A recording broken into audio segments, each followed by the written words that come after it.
بمجرد ما الدنيا بتشتي والجو بيقلب مطره كده وبرد، هوب ملناش غيره هو المحشي. بسرعة يدفينا ونعمل مع بعض احلى خلطة محشي تدفينا. يلا بينا بسرعة نشوف المحشي الجميل ده هنعمله ازاي مع بعض بكل سهولة وبكل سلاسة وبتركات بسيطة قوي. هتاكلي احلى محشي خفيف ولذيذ وطعمه تحفة جدا. يلا بسرعة لايك وشير ونبدأ مع بعض بسم الله من البداية خالص. أول حاجة هنجيب مع بعض الخضرة وهننضفها كويس جدا من أي عفرة تكون فيها أو حاجات تكون مش نظيفة. تمام. وببدأ إن أنا أنضفها واحدة واحدة وأحطها في الطبق وكمان أغسلها كويس جدا بالمية. الأول طبعا بنقع الخضرة كويس في مية، بعد كده لحد ما الطينة أو الترابة اللي تبقى فيه تتغسل كويس، وفي الآخر بنقعها في حبة مية وشوية خل صغيرين بالظبط 5 دقايق. وببدأ بعد كده أصفي كل المية دي واسيبها تتصفى تماما معايا. تمام. بجيب بقى بعد كده البصل وبقشره كويس جدا، ولو في أي حاجة مش نظيفة ببدأ إن أنا أشيلها وأحطها على جنب. تمام. احنا نعمل المحشي مع بعض النهاردة مش متسبك خالص، ني في ني. صدقوني بيبقى طعم تحفة جدا ومسكر، جربوه بس هيعجبكم جدا. ببدأ بقى في الوقت ده الخضرة أصفيها كده لفوق بعد ما اتشطفت مرة واتنين بعد الخل. ببدأ أحطها واقفة بالشكل ده علشان تصفي ميتها بسرعة، وأقدر إن أنا أخرطها وهي على طول ما فيهاش أي مية فيها. تمام. طبعا البصل بقى على ايديكي او في الكبة حسب ما تكوني مرتاحة او حابة. انا هنا بجهزه علشان على طول احط في الكبة وبشيل الزيادات اللي بتكون فيه. وقت المحشي بيكون طويل واحنا بنشتغل وبنجهز له. تمام. لكن لازم نستغل الوقت الطويل ده في ان احنا على طول لساننا يذكر ربنا ونستغفر الله. تلاقي ربنا كده بيسر لنا الامور وبتبقى الدنيا سهلة وبسيطة، وكمان بناخد حسنات طول الوقت. حقيقي اهم حاجة العادات الصغيرة اللي ممكن ما ناخدش بالنا منها، لكن بتاخد مننا وقت بسيط قوي لكن بتدينا حسنات كتير، وكمان بتملى بيتنا وبيوتنا بركة وخير. البصل لو كان كتير معانا على كمية المحشي عادي خالص مفيهاش اي حاجة. باخد البصل اللي يكفيني والباقي بحطه في كيس كده في الفريزر، ينفع عادي لو مستعجلة في وقت اكل او خضار بتطبخيه وتطلعيه على طول يبقى جاهز معاكي. هنا البصل انا مش بدعكه بملح وفلفل، انا بس بحط عليه رشة ملح بسيطة كده على ما اخلص على طول التجهيز عشان طعمه ما يغيرش. بس رشة بسيطة بس كده من على الوش. الخضرة انا هنا بقسمها نصين زي ما شفتوا كده بتسهل عليا الوقت، واقوم الحاجة مخرطاها على طول على البورد، ما بتاخدش وقت خالص، بتبقى سهلة. تقدري طبعا تخرطيها على ايديكي الطريقه السهله ليكي، انا بس بوريكي انا بعملها ازاي، وتقدري بقى تاخدي افكار. والكلام ده طبعا للبنات الصغيرين اللي لسه داخلين المطبخ جديد وعايزين يعملوا مفاجاه لماما، او عايزين يتعلموا، او البنات اللي لسه متجوزين جديد. لكن ست البيت الشاطره بتعمل ده واحسن من ده كمان. لو بتشوفونا لحد هنا اتمنى بقى لايك وشير عشان الفيديو يترفع ويوصل لأكبر عدد ممكن. ببدأ بقى في الوقت ده أحط طبقات الخلطة بتاعتنا، الرز والخضار والبصل وكمان الطماطم اللي كنت مسبكاها على النار، كله في قلب البولة كبيرة أو في طبق كبير، وبنزل عليها بالبهارات. بهارات المحشي مش كتير خالص ومش عايزة أي افتكاسات، كل الحكاية ملح فلفل أسمر كمون. أنا بس بزود حاجه بسيطه قوي من 9 بهارات اللي عملتها قبل كده معاكم هنا على القناه، ورشه صغنطوطه جدا جدا من القرفه، حاجه لا تذكر، لكن الاساسي معايا ملح فلفل اسمر كمون. المحشي مش محتاج اي افتكاسات توابل خالص، ممكن شويه بابريكا لانه عادي احنا بنحط فلفل اوقات في المحشي عادي. تمام. بس وببدا بعد كده اظبط الملح، وطبعا بحط شويه زيت زي ما شفنا حالا. وبقى بعد كده ببدا بقى ايه ان انا اقلب كل الخلطه دي مع بعضها.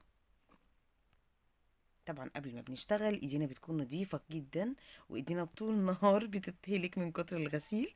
تمام. وبنقلب الخضرة كويس الخلطة كويس جدا. لو حسيت في الوقت ده انها محتاجة طماطم ببدأ ان انا ازود طماطم، انا بيبقى قدامي طماطم بزيادة.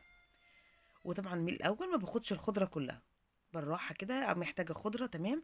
انا من الناس اللي بتحب المحشي لون الخضرة بتاعه زيادة شوية.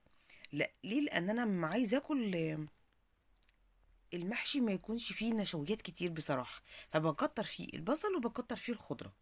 تمام.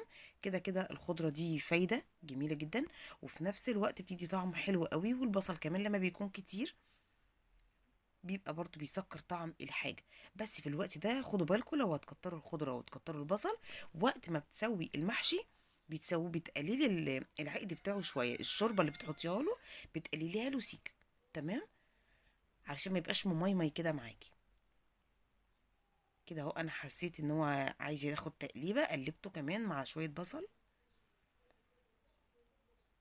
طبعا الطماطم انا بسبكها على النار قبل كده من على التجهيزات، او لو حتى مش متجهزه عندي في الفريزر، بسبكها على النار زي ما هي طماطم، وعليها شويه صغيره زيت وملح بس. ومجرد ما بتستوي بضربها في الخلاط او في الهاند بلندر، وكده خلاص بتكون معايا طماطم متسبكه. وبحطها طبقات في اكياس كده في الفريزر. محتاجه محشي، محتاجه خضار طبيخ، على طول بقوم رايحه جايه عاملاها بيها. من ضمن التفريزات اللي بتسهل علينا الدنيا بصراحه، وبتوفر وقت كتير جدا. بجيب بقى الحله اللي انا هلف فيها المحشي، بحط فيها في الارضيه طبقات كده من الورق الاخضر اللي بيكون سميك شويه في سمكته، ويكون اخضر قوي، ده عارفينه يا بنات، انتوا اكيد فاهمين قصدي ايه. تمام. بحط منه ورقه كده في الارضيه او اتنين، وببدا بعد كده الف المحشي بتاعي عادي خالص. لف المحشي سهل، بحط بس الورقة لو بتقطعيه أرباع من الأول، أو أنا بسيبه كده طويل زي ما شايفين معايا. ببدأ أحط حبات رز صغيرة وألف على الواسع. ما بحبش ألف المحشي خالص يا بنات على الضيق، إن يبقى ماسك الصباع ضيق، تيجي تاكلي صباع المحشي كده تلاقيه الرز مفرفر كده من بعضه، مش صباع المحشي الرز متكبس فيه. فاهمين قصدي؟ التركات البسيطة دي صدقوني بتفرق جدا جدا في الطعم. حاجات بسيطة وفي نفس الوقت بتدي طعم حلو. تيجي تمسكي صباع المحشي كده، ولو انت عاملة عزومة ما يبقاش الرز فيه كتير كده وسميك زي اللي بيعمل رز بلبن، ويبقى الرز كتير. لا، ده نفس الفكرة، يبقى الرز مفرفر كده وجميل. وكمان ما بياخدش وقت معاكي في اللف، بيبقى سريع.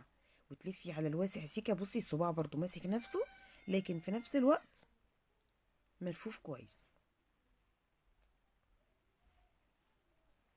لفي بقى بأي طريقة على ايديكي على البورد، وتقسميه زي في ناس بشوفها بتعمل ده. براحتكم خالص، المهم نلفه وناكل احلى محشي في البرد ده ويدفينا، لان بصراحة هو الملاذ الامن في الشتاء ده. لو بتشوفونا بقى لحد هنا نحط لايك عشان الفيديو يترفع ان شاء الله ويوصل لاكبر عدد ممكن. الامهات بقى تعلم ولادها الصغيرين ويدخلها معاها المطبخ ويعلموهم، لان المحشي ده بيبقى لذيذ وبياخد اليوم كله، لكن صدقوني بيبقى حلو قوي كده واللمه كده ملمومه عليه وقت الاكل بيبقى لذيذ.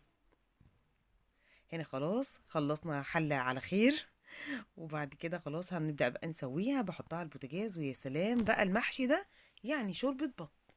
يا سلام لو عاملة جنبه بط.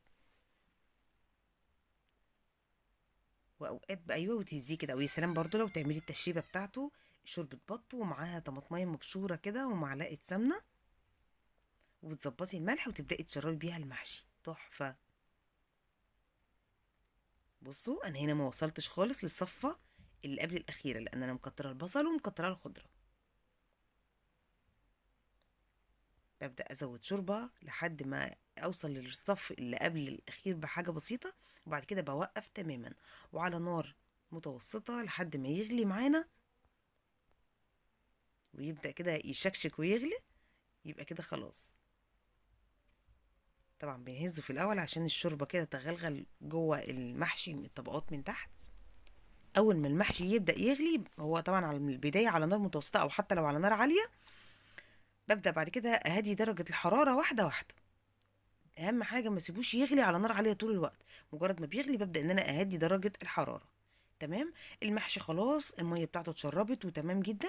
ببدا انزل بمعلقه سمنه، سواء سيحتها في طبق او في ميكرويف، او لو حتى بالمنظر ده يعني جامده كده من البرطمان، هي بتسيح وبتبقى زي الفل من حراره المحشي.